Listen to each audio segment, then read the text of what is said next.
And we are live. Welcome to another episode of Inside CKP.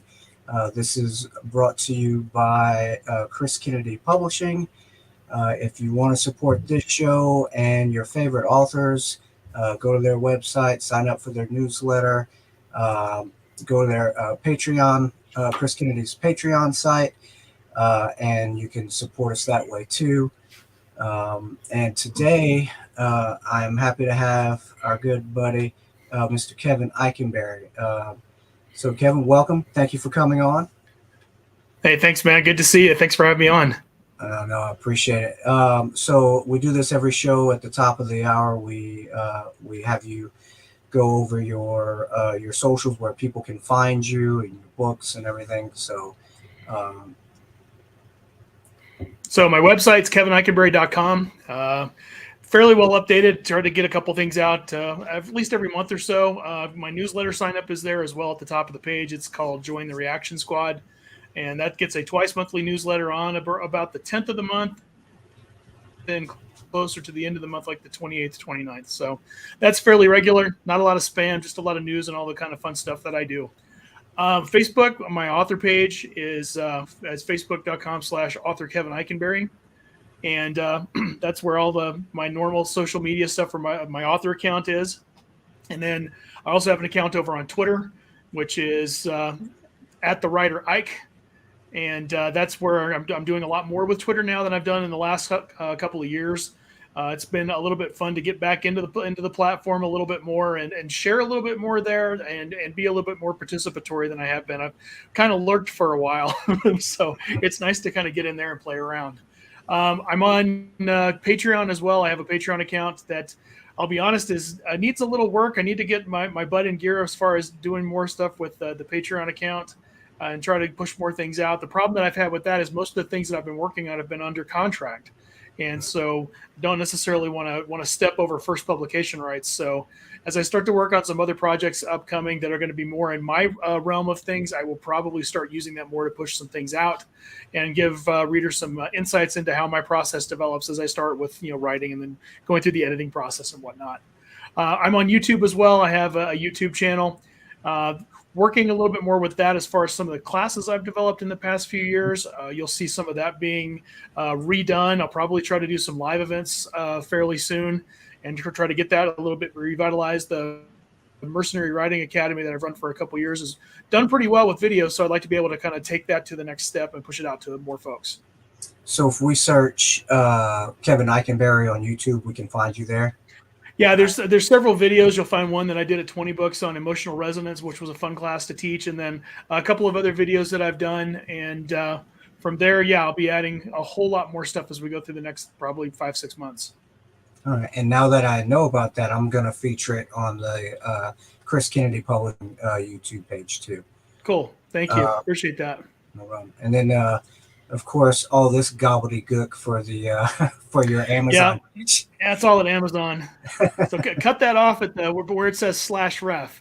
After that, when you get to the /ref, all that stuff is tracking information. So, that's my author page on Facebook. It has all the different titles I've contributed to, both the novels and the anthologies over the last 10 years or so. And that'll get you in contact with me there. Make sure and click the follow button there, and you get a whole lot of information on new releases and anything that's upcoming with sales and whatnot too. Awesome.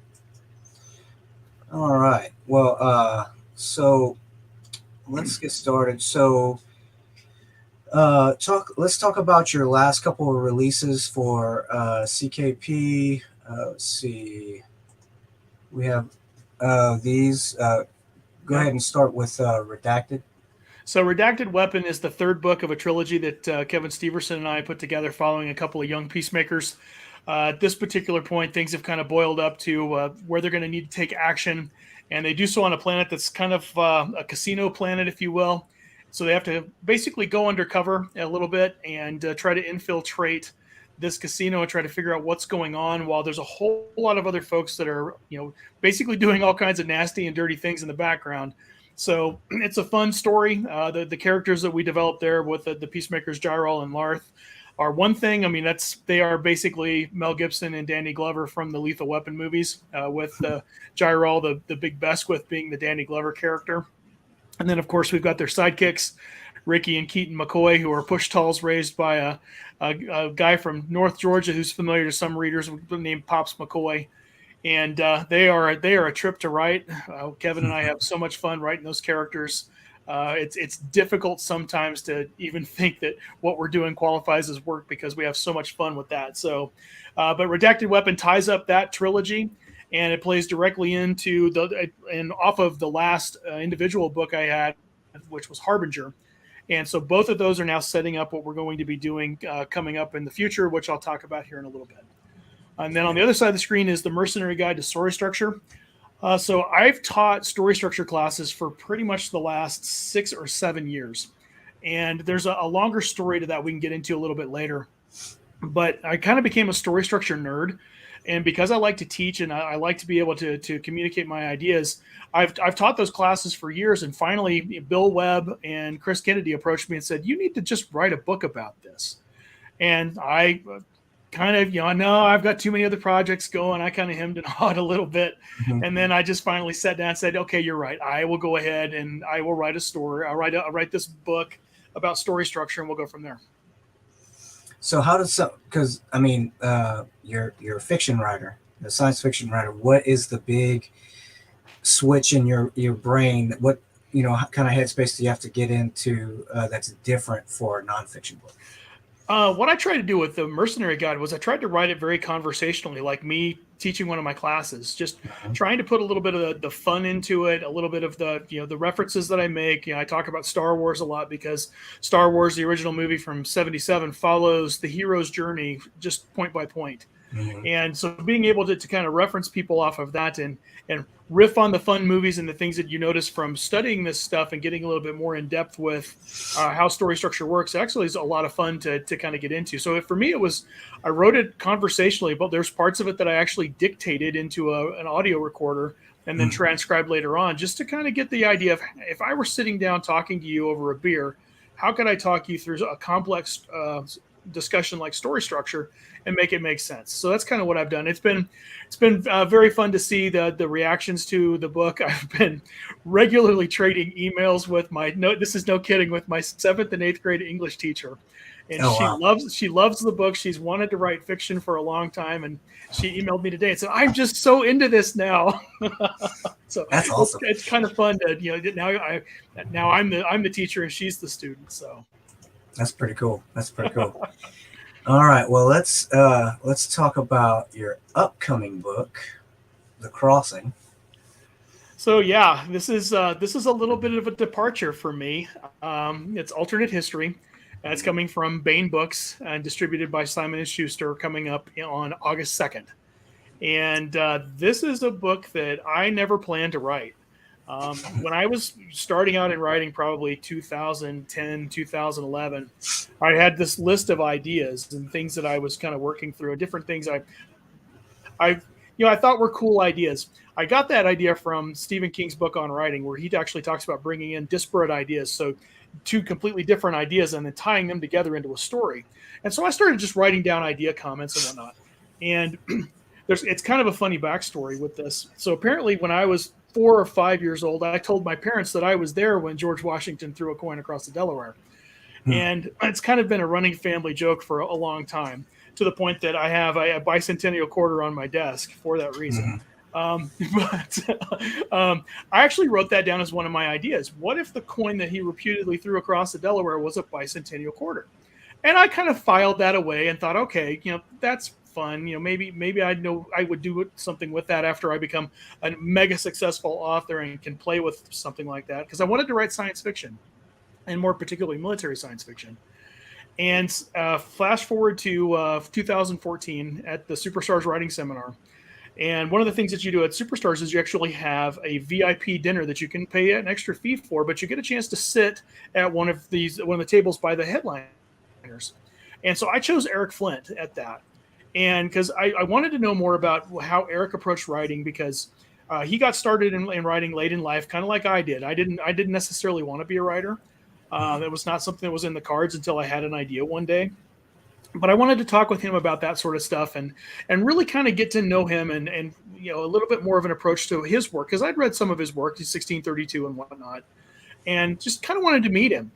And dinner went fantastic. And at the end of the dinner, we had this full table of people, but we've been, trading conversation and talking, everybody laughing. It was a great time. And at the end of the dinner, I worked up the courage. We're standing there getting ready to walk out the door to go back to the hotel. And I said, Eric, I've got a question. I said, I have this idea that's been in my head for a while now, and it's alternate history, but I don't know how to write it. And he said, what is it? And I said, well, what if the coin that Washington reputedly threw across the Delaware was a bicentennial quarter? And his eyes lit up. And he says, let's go to lunch tomorrow. And so all of a sudden, I went from this harebrained idea that had been sitting in a notebook for like 5 years to sitting down at lunch the next day with one of the masters of alternate history to talk about what this book could do. And so that kind of started the process of writing the book. Now, it was a long and involved process, mainly because a week after that meeting with Eric, I almost died. That's a well-popularized story that I had a necrotizing fasciitis, a skin-eating bacterial infection that tried to eat my right leg. And I spent about 10 days in the hospital, about 14 months in recovery. During that time, didn't obviously have the chance to meet with Eric. Eric had a bout with cancer then immediately following that. So it was probably about 4 years before we got back together. And, it was, hey, how have you done on this idea? And so we talked a little bit more about it. And then about probably a year after that, we had kind of ironed out a few of the other details. And it was just one of those things with all the different things that were going on with the Four Horseman Universe and all the different books I was publishing. I didn't have a whole lot of bandwidth to jump into this. And then finally, Eric and I sat down again at a Superstars, and he said, get me a manuscript. And I said, okay. So by about, about 8 months later, I got him the manuscript for The Crossing, and then it went into that publishing area. Now, the Crossing was originally supposed to actually have an additional novella from Eric that was attached to it that was going to follow up with one of the characters back here in our timeline. But Eric's health made it kind of impossible for us to be able to do that. And so the novel went ahead and it's gone out to publication under just my name, which is kind of scary, but it's fun. And so it's basically the premise of the book. It's November 2008. You have a group of Army ROTC cadets are conducting training at Fort Dix, New Jersey, when they're struck by one of Eric's A City Shard time events. They're taken only about 7 miles to the northeast, but 232 years into the past. On arrival, they're immediately jumped by a Hessian patrol. They take casualties and they lose a modern M16 rifle to the enemy. That becomes their catalyst to report to General Washington and change the course of American history. That's cool. So, is there more research that has to be done? Because I know you're a big space guy. Are you also a big history buff? So not really, and being a former military guy, we obviously study military history a lot, especially as a cadet and whatnot. Mm-hmm. I've had a kind of an arm's length interest in history for a long time, and being able to jump into a project like this, the amount of research that I ended up doing on what happened in 1776 was phenomenal. Mm-hmm. And I learned an incredible amount over the course of the roughly year and a half that I was doing the preliminary research before actually writing the manuscript. So much that I really enjoyed it. And it's something now as I look towards the future with this particular series, I actually want to try to get up to the Northeast and see a couple of these battlefields with my own eyes and kind of see how things progressed and get an understanding of that, because I think it would be a phenomenal opportunity for me to bring that type of insight to the battle and the storyline, if you will. Okay. So do you have the bug for alternate history now, or are we going to see more of that from you in the future? I think what you're going to see from me, I've been greenlit to discuss and start working on ideas for a sequel to The Crossing and a potential series to follow on. Hopefully going to have some information, in a little bit more concrete fashion by the time DragonCon is over up in a couple of months, so that I can start working towards when I'm going to be able to write that next manuscript. I don't know that I'm going to jump into too much other alternate history, mainly because this is a different world. Because what you end up doing with alternate history, Eric and I, when we talked about this, he said most people think alternate history has the event and it's the drop, right? When the drop hits the still lake that was that current timeline, you're not worried about the drop anymore. You have to investigate the ripples as they go Yeah. out from the drop and spread. And now that I'm into that timeline and that universe and really digging a little deeper into the history of it, there's so many things that we, even in school, weren't taught very well. The whole idea that the Hessians on Christmas Day were drunk in Trenton, and that their drunkenness allowed Washington to basically waltz in. That's completely false. They were not drunk. They were exhausted, but they were not drunk. And so when you start digging into things like that, you start recognizing, okay, we were kind of given like the 50,000-foot view of history with that. So being able to come back and say, okay, here's the real things that we've learned now, and how the different research and studies over the last 200 years have played out. So you can actually go back and really kind of get an idea of what they did, and that's a lot of fun. So within that area, that time frame, there's so much more ground to cover that I don't think I'm going to jump into anything else on alternate history for a while. But never say never. Yeah, no, I love what if stories. I think they're the best, because you have this, is like, we know what history is, we know whether it's ancient history, it's like Stargate. What if the ancient Egyptians were actually aliens, or Right. Things like that. I love that kind of stuff. So alternate history like this and stuff is very intriguing, and also the cover art's just cool. I think it's a great cover. So that, as an author, I've been extremely fortunate with all my Four Horsemen books. I've basically have done the initial sketch and the art direction, if you will, for all of those books. Mm-hmm. And when you're working with a big publisher like Baen, you're taught as a young writer, well, you're just going to have to stick with with whatever you're given as the cover, and you're just going to have to suck it up and drive on, sort of a thing. And when this was going through the process, I got an email from Toni Weisskopf, and she said, hey, we're going to put you in contact with the artist. Start thinking about things that you would want to see on this cover. And I knew exactly what I wanted. And the cover that you see is exactly what I wanted. I took the painting by Emanuel Lutz from 1851, Washington crossing the Delaware, and I just changed out most of the passengers of the boat to the cadets. Mm-hmm. And I had no idea that it was going to actually fly when I put all the information together and sent it in. And I got an email from the artist, and he was like, yes, I love it. And so he jumped right on it. And it was fun to be able to go through that process with him and basically have the cadets there. We wanted to obviously keep George Washington.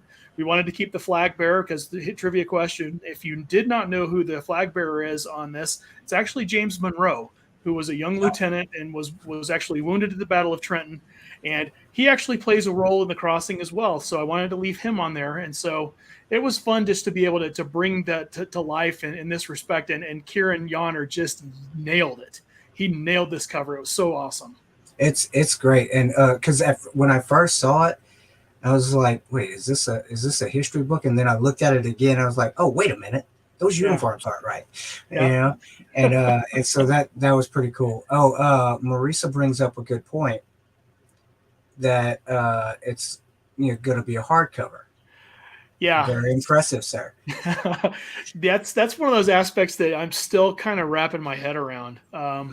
Because when Eric and I were talking originally, he was like, well, it's probably going to be a trade paperback. And I thought, oh, okay, that's really cool. And then again, as all this came through with Baen, it was, hey, we're going to print, and it's going to be a hardcover. And I honestly about fainted. And then, a couple of weeks ago, right before we left on a brief family vacation, I got a box of books. There's one back behind me on the shelf, and seeing those things strategically placed right behind your ear there.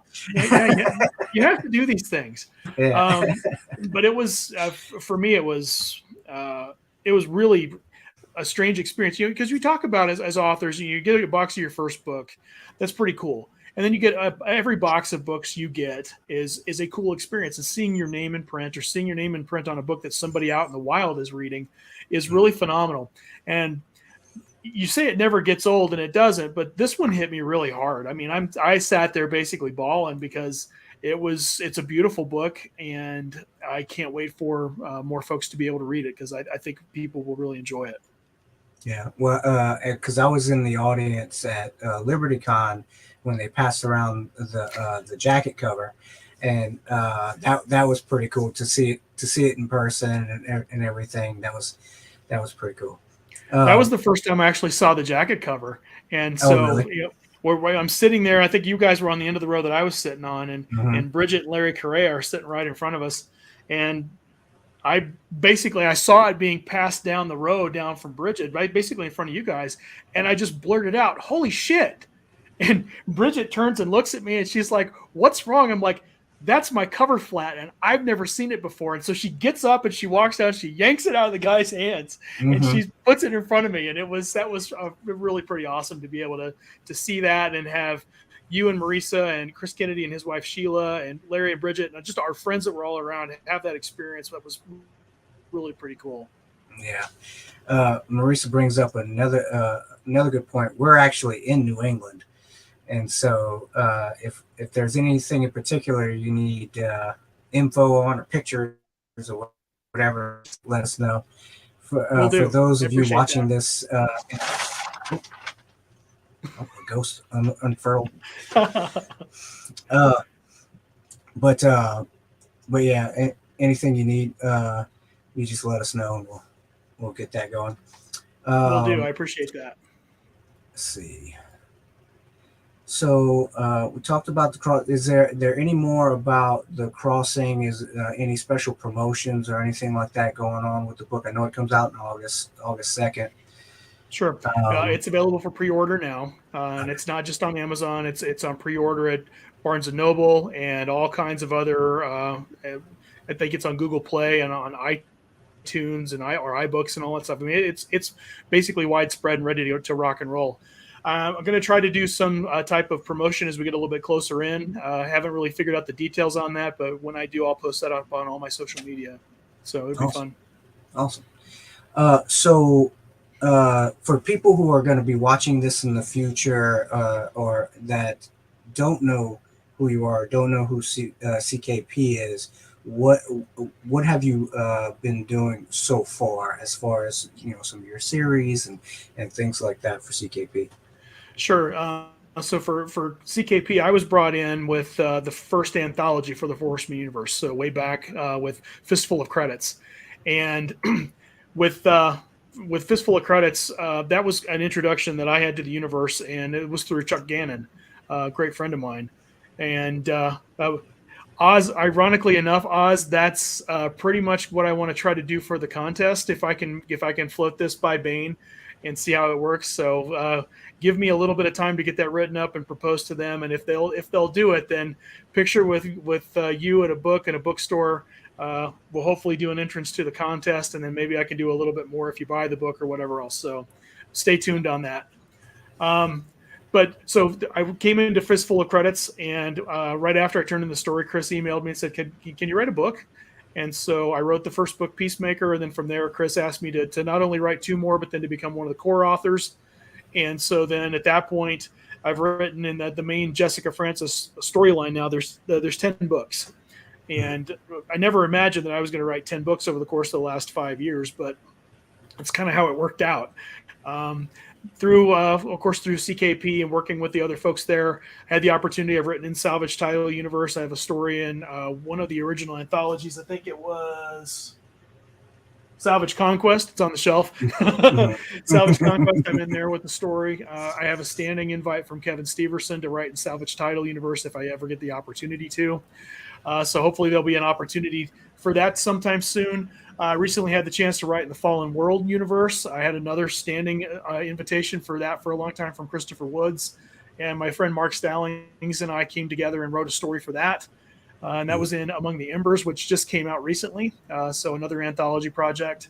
And then worked on, of course, the Mercenary Guide for Story Structure through the Quillcraft Press imprint for CKP.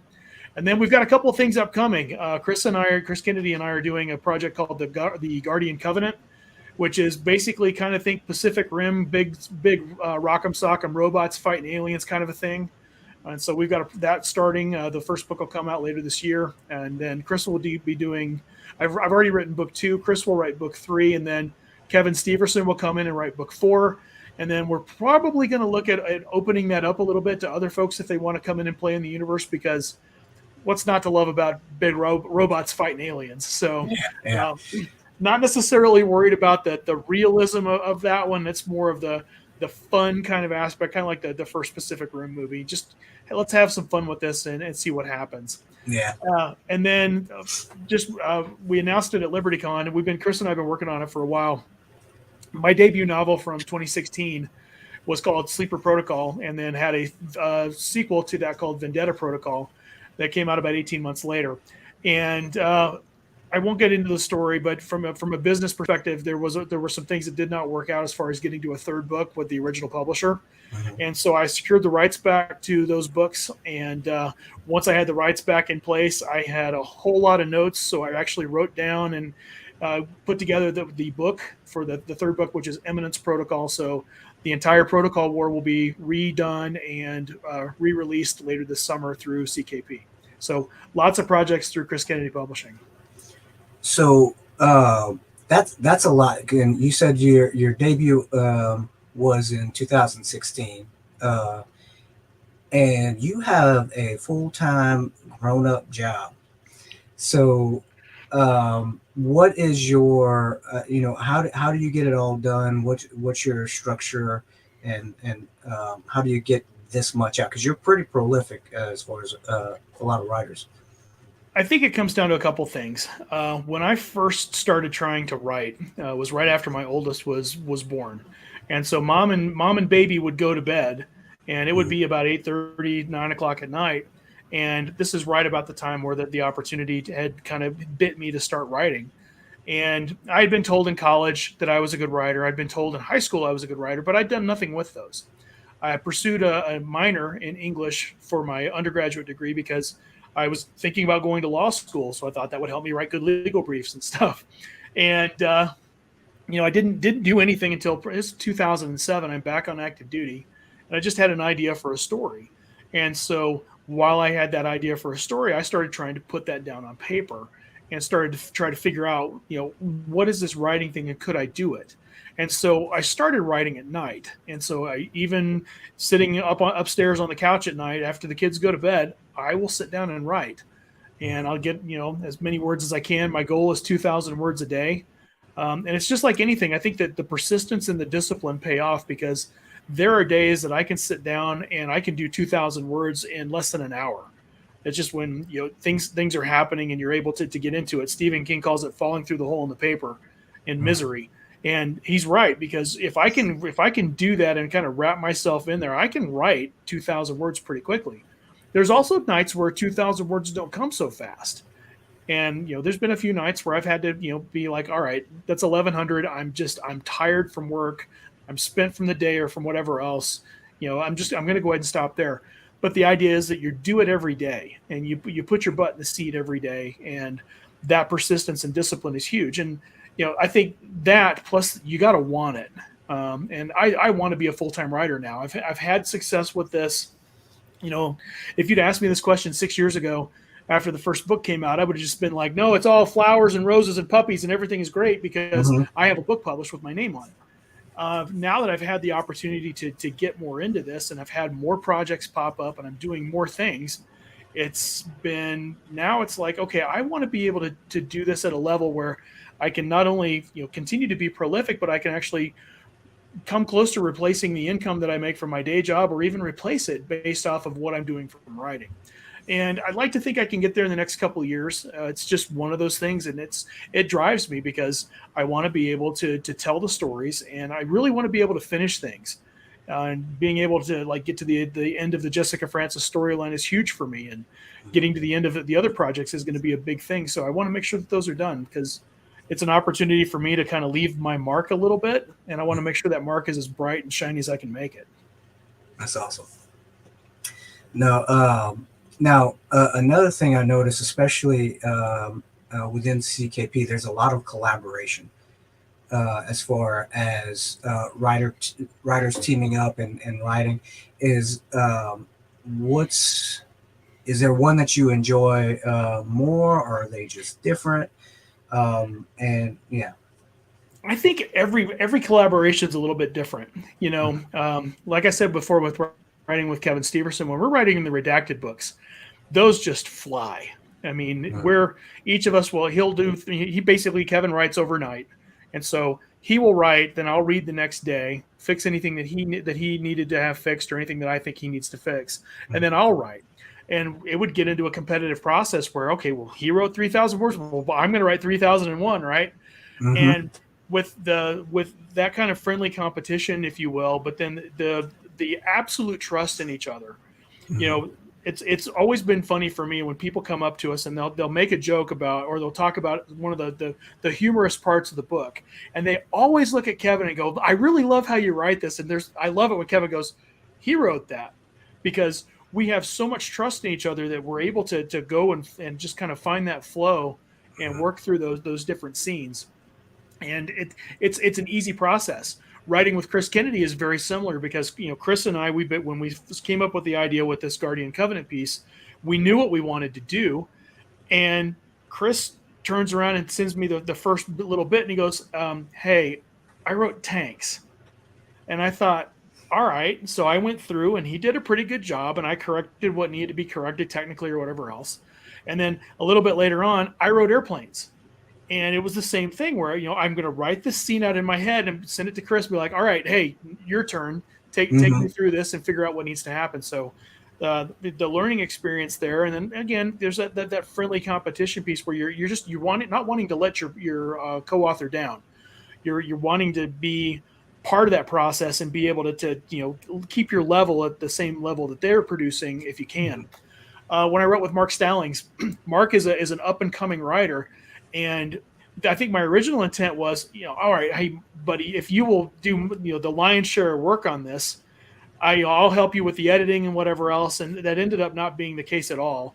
Mark and I were working through the manuscript very closely and kind of finding that same rhythm and kind of figuring out what our characters were doing and if it all made sense. And I think that the best thing about all of the collaborations that you see in CKP, they're not happenstance. It's not like, hey, we're just going to stick two people together and you're going to write a book.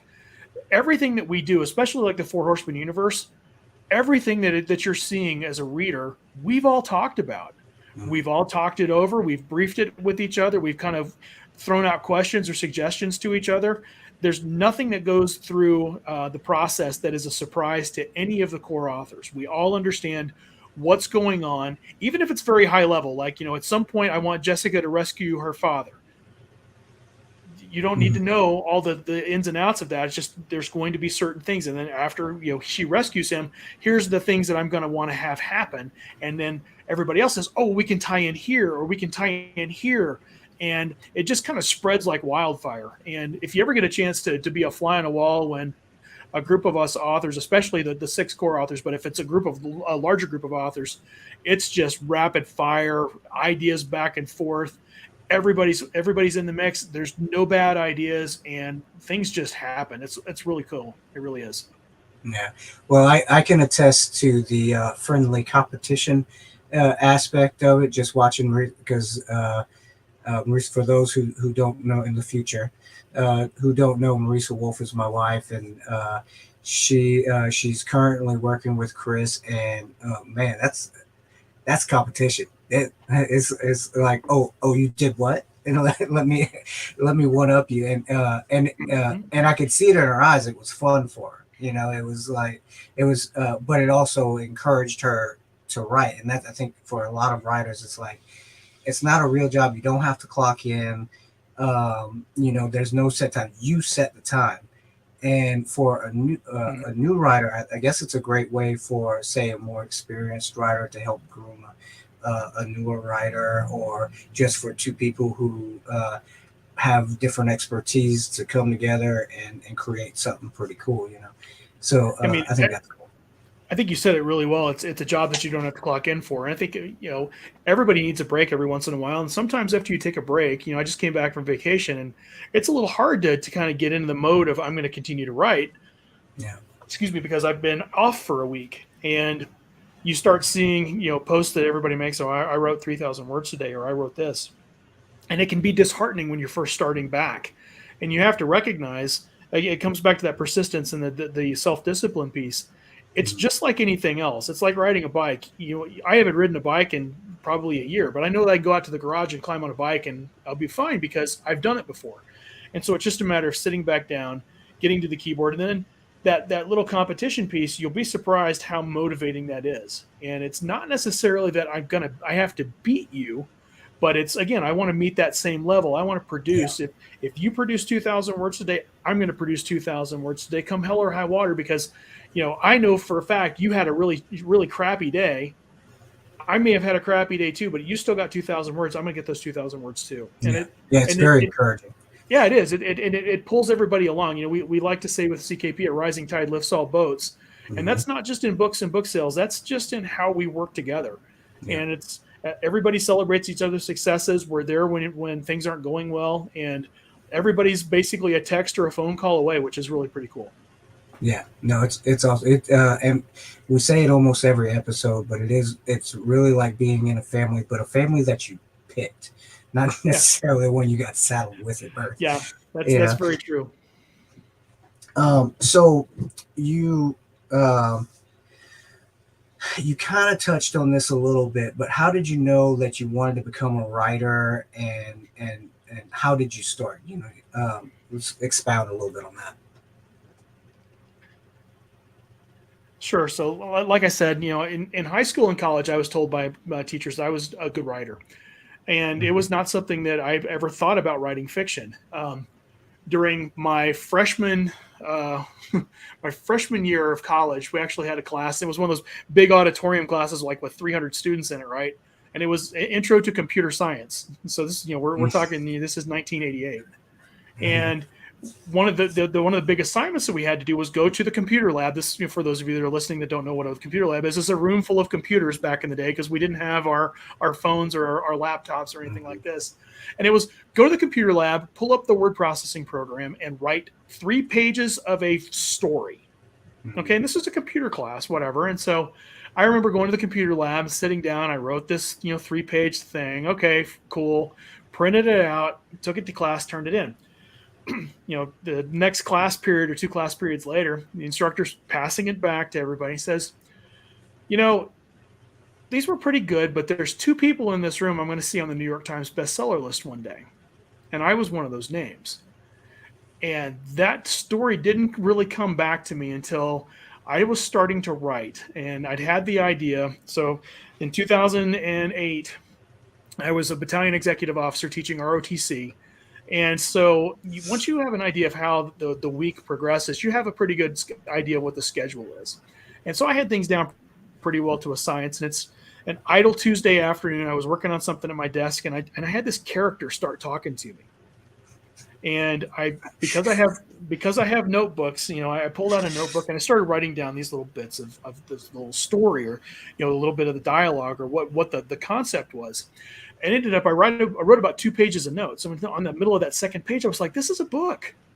How in the hell do I write a book? And so, being on a college campus, I talked to my commander, and I'm like, hey, I'm going to go back and take a college class. He's like, yeah, go for it. No problem. So I take creative writing, and I'd taken creative writing in college. And so I get the first assignment. I put it all together, send it into the instructor, and I get this email back, why aren't you published? And I had no answer. And so at that point, because I was auditing the class, she's like, I want you for the rest of the course, I want you to write on the writing prompts, but I want you to submit them to magazines. And she said, if you get an acceptance, that'll be tremendous. But what's going to mostly happen is you're going to get rejected. And I said, well, why is that important? She goes, because you have to learn to accept rejection to be able to keep going. And you need to do this 3 times. And I'm thinking, you want me to fail 3 times? What? And so I went through the class. I did the prompts. I sent things into magazines. I was promptly rejected. But what she did was to get me lighting a little bit of that competitive fire again, going, oh, you rejected me? I'm going to show you. And so I kept writing, and I kept doing things, and I kept working on that idea for the book. That book eventually became Runs in the Family, which was the second book that I ever published. It came out between Sleeper Protocol and Vendetta Protocol.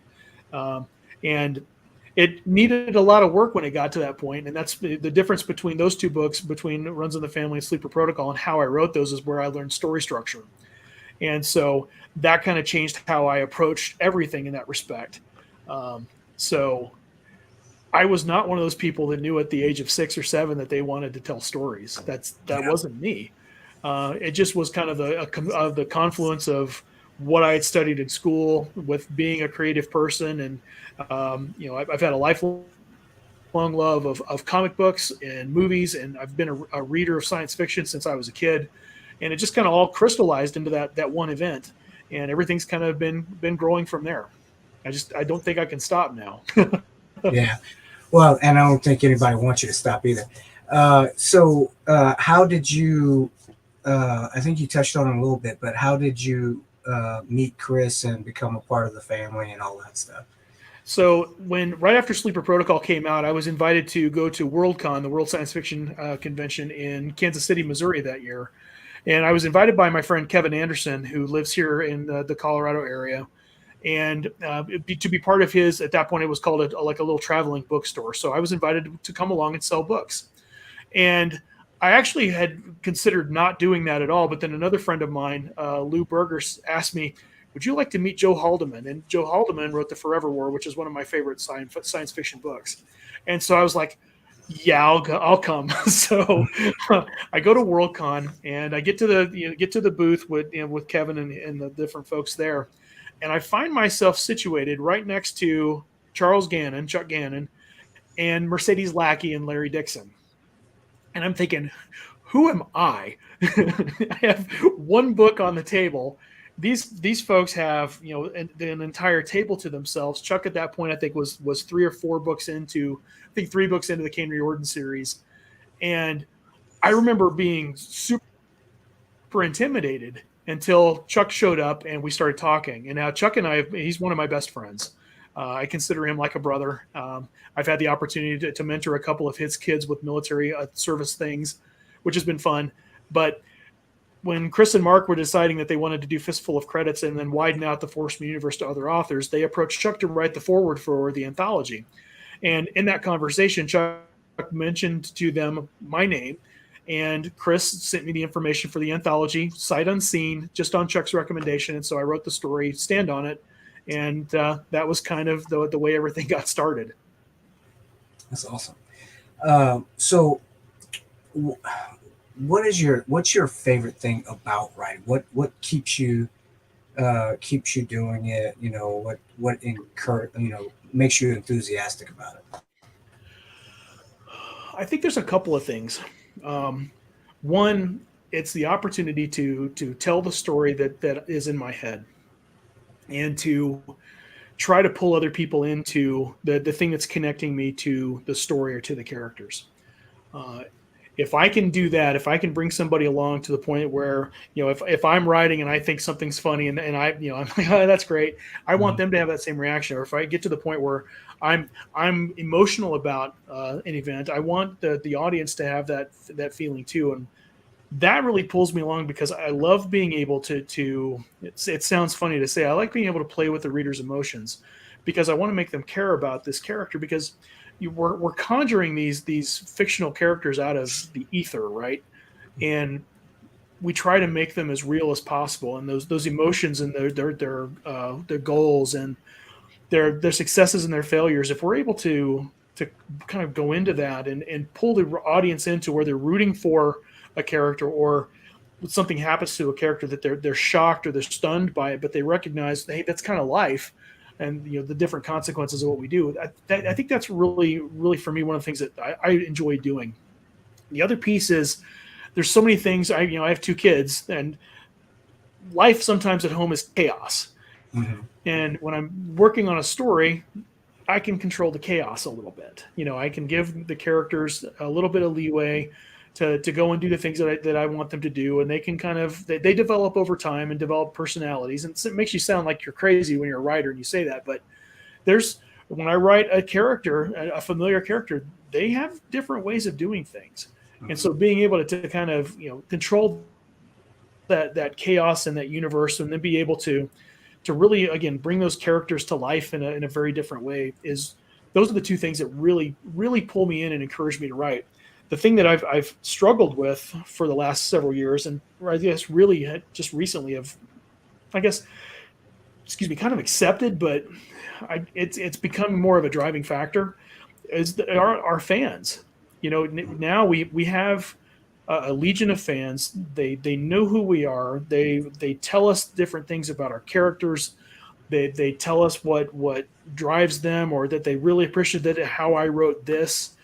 And so you don't want to disappoint them, and you don't want to do the wrong thing with a character just because it's what you think is going to work. I'm thinking about fan interactions. I'm thinking about what is so and so going to think about this if I do this. Have I laid the groundwork where they would think this is believable or not? And if it fails that smell test, I typically won't do that. So I always try to look at different things with characters, especially when I'm writing Jessica Francis. Jessica, she has a different mindset, and me being a guy writing a female protagonist, you have to be very careful in how you approach that. And there's a lot of folks that don't necessarily do it the right way. And I've always tried to approach writing Jessica from one very simple perspective. A friend of mine asked me about it, and he said, "How do you do it?" And I said, "Well, I have two girls. I want them to be able to pick up that book in a couple of years and read it and not go, 'Dad, what the hell?' I want them to be able to identify with the character and do something, and she's authentic to them is really important to me. So that authenticity. So being able to develop the characters, being able to control the chaos, and then being able to write things that people continue to enjoy are really, that's what gets me going and gets me back to the page every day sometimes. Yeah, that's awesome. Well, I've heard you a couple times talk about the voice in your head, and I think it's a very productive way of handling those, your illness there. So I appreciate it. It's funny that it doesn't happen for every character, though. Yeah.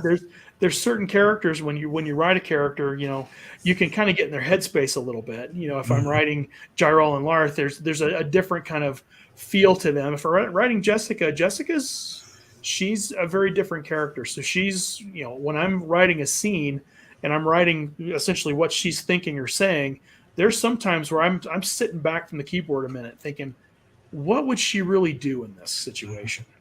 Or I write a sentence and be like, nope, that's got to go. That's not what she would do or say. Yeah. And you go back and fix it, because you again, it's that authenticity piece. And you can't, once you create something like that, you have to kind of go with it.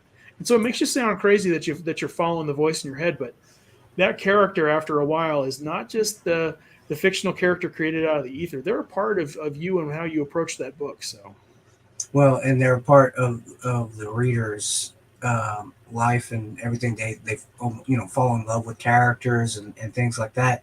And if you do something out of character with them, you have betrayed them. Oh yeah. And I understand that, because I watch shows all the I love science fiction. I love comic book stuff, and especially for like a long ongoing show, they will shoehorn a plot line and something. It's like, why would this person ever do this? And it just ruins the show for me. And so that is appreciated that you put that much effort into it. And then the flip side of that is that you can't have character deaths, and there's characters that especially when we're writing the Four Horseman Universe, you're writing about mercenaries going into battle in powered armor, and there's 50 million ways to die. And when you approach that, you can look at it a couple of different ways. You can approach it very standoffishly, that so and so died, or you have a death that is resonant not just to you, the writer, but to your characters. And then through that, then it's going to be resonant to the readers themselves.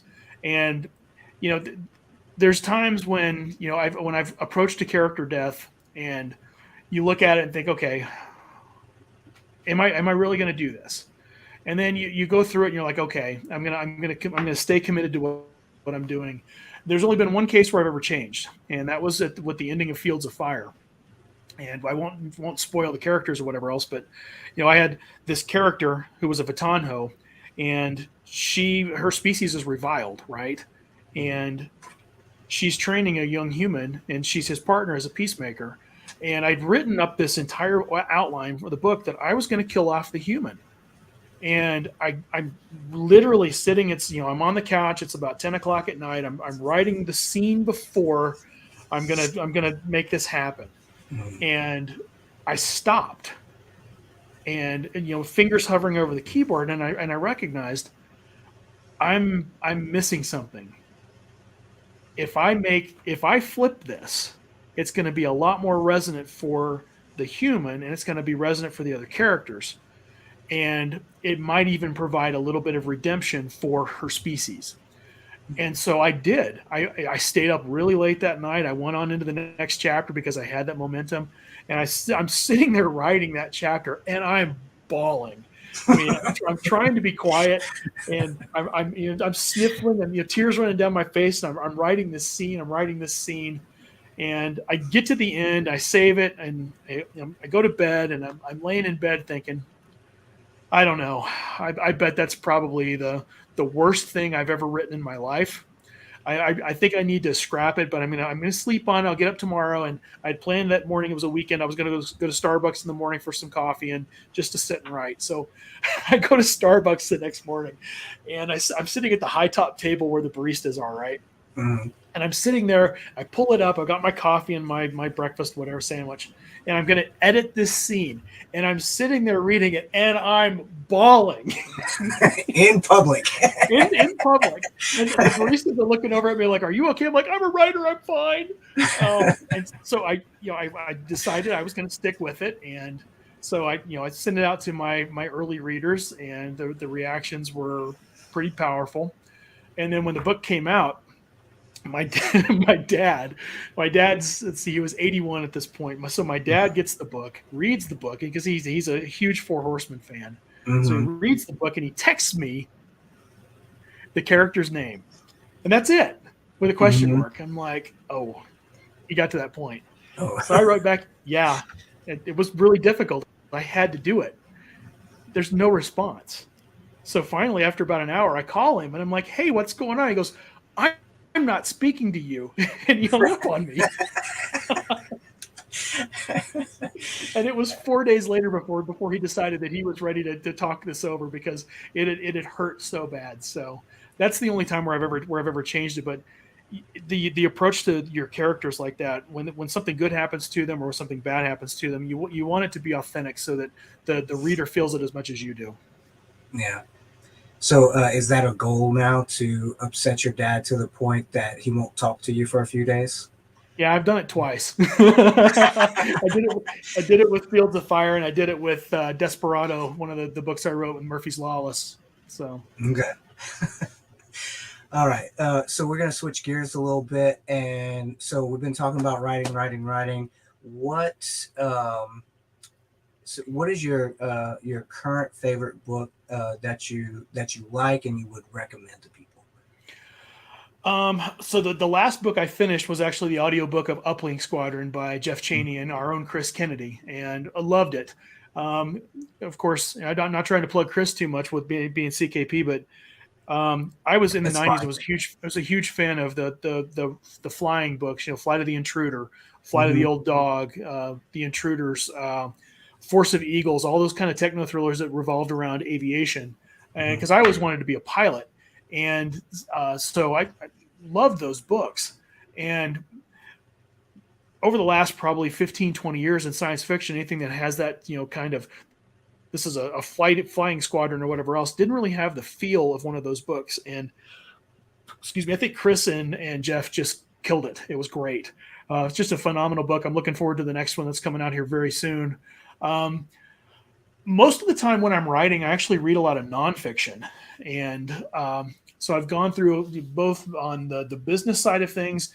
I've also listened to a couple of more of the technical side of writing books recently.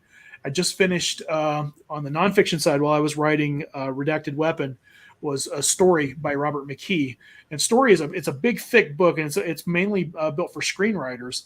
But it's an approach to how do you get deep into a scene and deep into developing the character so that the actor is reading the script and being able to understand how they need to emote that character in a particular situation. If you think about that from a writing perspective, it makes a whole lot of sense. Where going back to what I was talking about with Jessica, would she really say this? And being able then to, okay, how does that work, and go from there. Okay. Yvonne brings up a good question. What do you do? Oh, stay on. Let's go. What do you do for fun outside of, whether it's, activities, movies, TV, whatever? So I don't watch a whole lot of TV, mainly because it cuts into writing time. My oldest got me into Stranger Things, so I just finished the last current season of that. I've really enjoyed that show. We watched it. We finished it last night. It's been fun to sit down with my old. She's 14, my oldest, and be able to talk about character development, because there's some of those character arcs for those characters that are phenomenal. Like the Steve Carrington's arc is tremendous, and so being able to articulate that with her, because she's like, he's really grown up. I'm like, exactly. Let's talk about how that works. So being able to kind of share that with her has been good. I'm a huge movie buff. I've already seen Top Gun Maverick twice. If everything goes well tomorrow and the kids go to a sleepover with a friend of mine, I'm taking Kelly out to see it again. I'll see it multiple times. I probably saw Top Gun 25 times. Oh, wow. And when I worked at Space Camp, I was in the aviation program, so Top Gun was part of our thing. So I've seen that movie to the point that I can almost quote it entirely. But outside of books and movies, like I said before, comic books, I've been a huge comic book fan for probably most of the last 30 years. I don't collect as much as I used to. I at one point had like 10,000 comic books. I don't have that many now. Most of the time, I gave up most of those with the Army and moving, because all your weight was charged. So those things weigh a lot. So, but I know I have to move Marisa on a regular basis. So I still follow a lot of different comics. I was an athlete in college. I played volleyball. Volleyball is not something I play very much anymore because of the leg thing that I talked about before. I play golf. I am a single-digit handicapper in golf, which means I typically shoot in the high 70s, low 80s, which is fun. I got down really low at one point, down to like a 5. But my brother-in-law played in college, and he kicks my ass every time. So I'm just trying to get to the point where I can play with him on a more regular basis at his level. We like to hike.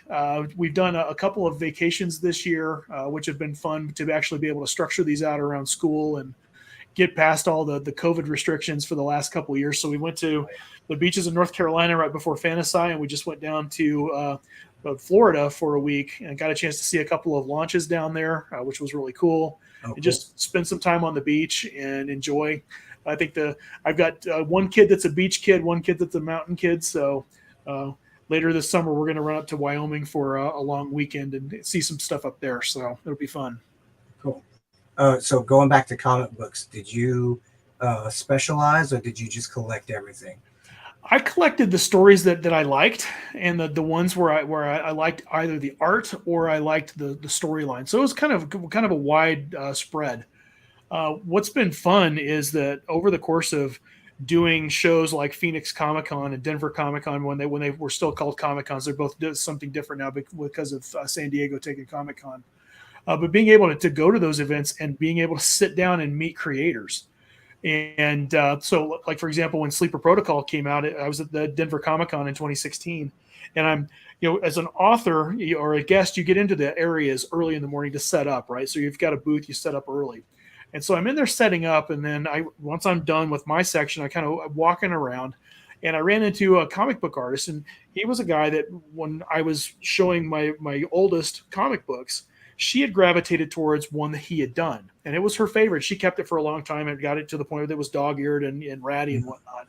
And so I stopped and talked to him. I'm like, hey, just introducing myself. I'm an author, and I really wanted to thank you for this series that you wrote because my daughter loved it. And he's like, author, what did you write?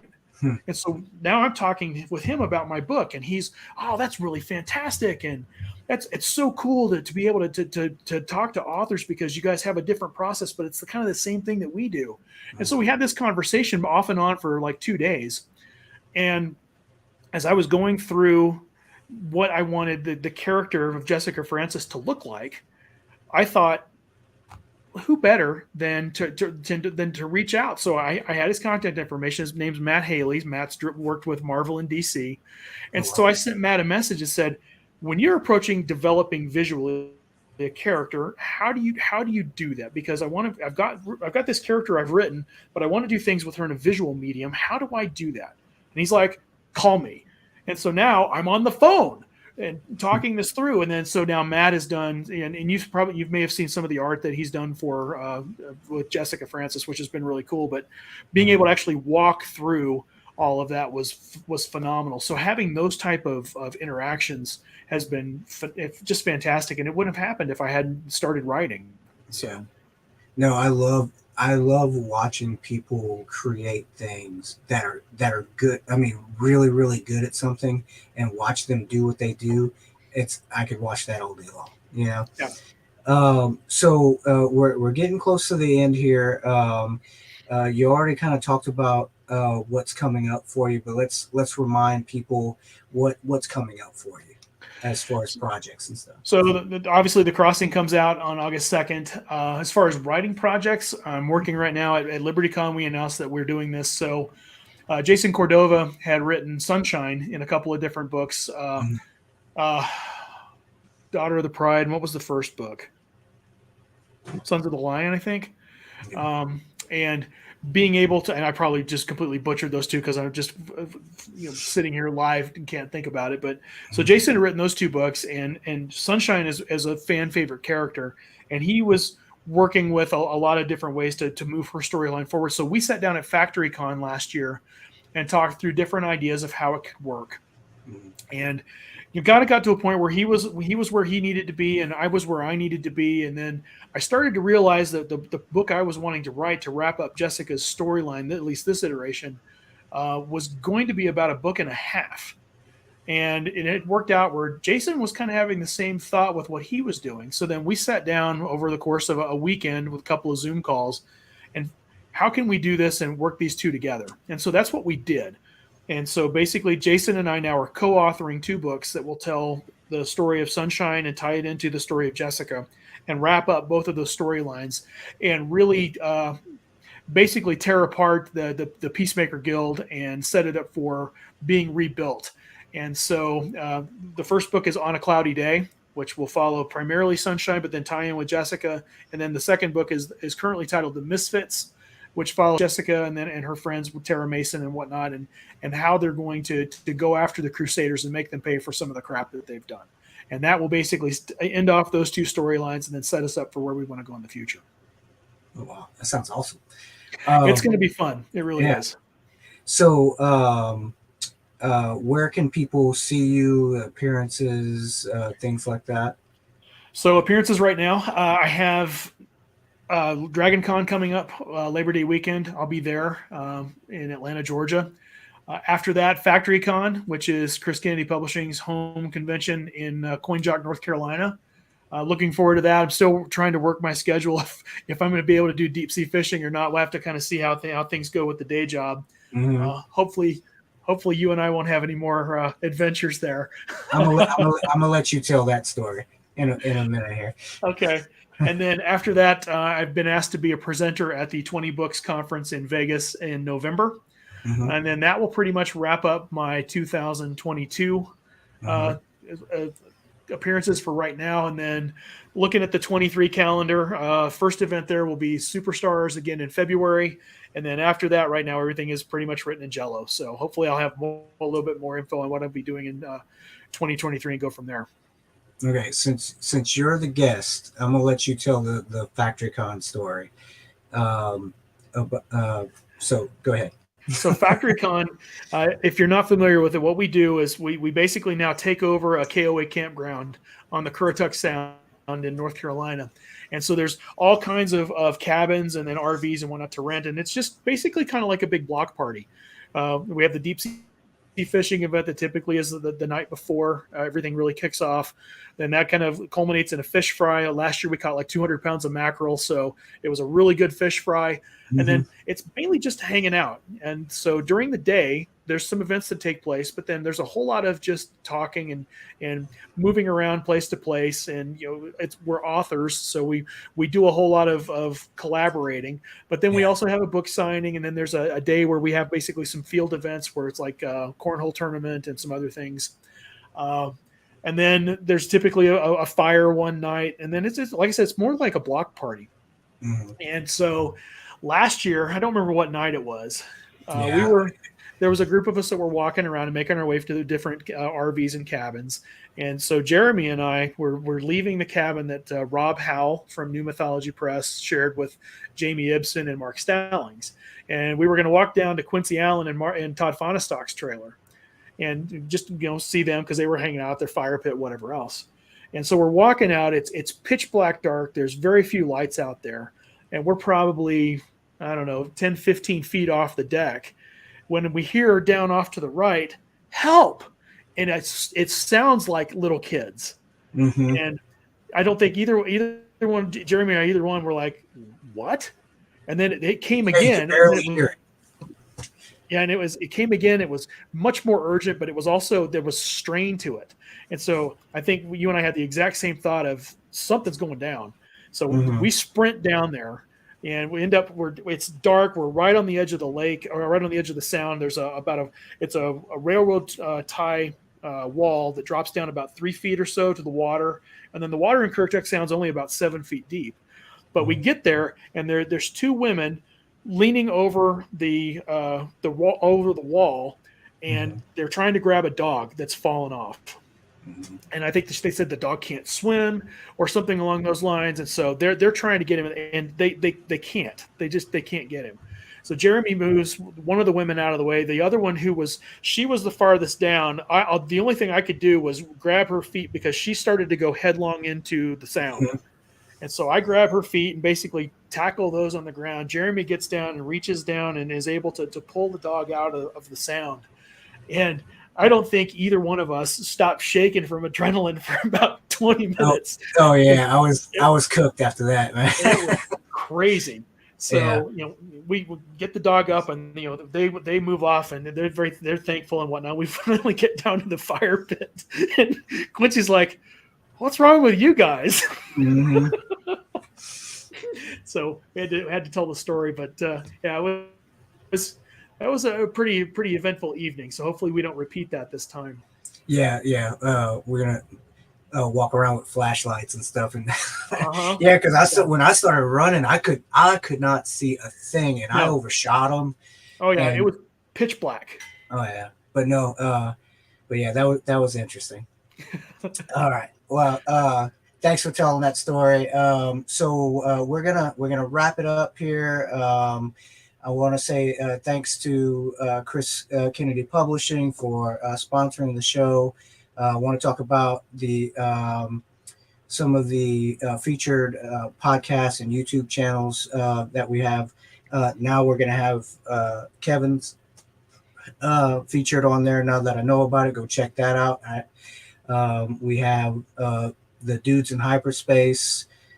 They did their last episode. I think they did a critique on the Obi-Wan show, which I agree with them. It's meh, and then of course I think we're featuring Joy Wandry's channel on there, Casey Ezel and Marisa Wolf, and so go check them out, show them some love, subscribe, like, get notifications. Now for coming up next week, we have our good buddy Mark Stallings is having a live book launch for The Forgotten King. So we'll be doing that. That's a special edition. That'll be next Tuesday, July 12th. So it's not the regular date that we do the show, but this one's going to be special for him so that we can promote his book. The very next day, we have our normal scheduled podcast with Mike Jack Stambos, and I hope I said that right. I'll let him correct me later, and talk about his series and what's coming up next for him. And on that same day, we'll be releasing a pre-recorded episode of the Valkyries author interviews, and the one that's coming up was with JD Blackrose, and that's Marisa Wolf that is doing the interviews, and this will culminate in the release of the Valkyries initiative in September, and we will probably be doing a panel interview with the authors from that. Let's see. And don't forget, everybody, there, I think here we go. The Dragon Awards nominations, you still have time to go nominate your favorite CKP author, because if you're watching this, you're probably gonna vote for one of them. But don't wait. I believe July 19th is the last day. Get your votes in, get them in early, and support the authors that you know and love. Let's see, and I believe that is it. So go find Kevin on all of his socials. And for the Dragon Awards, this is the site for the application for that. Kevin, you can find him on at kevinikenberry.com.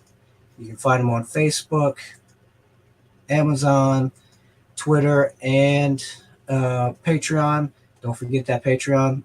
Kevin's going to be working on that to give y'all some good content on that. And with that, Kevin, I appreciate you coming on the show. You're welcome back anytime, of course. You just let me know, and I will probably see you at FactoryCon.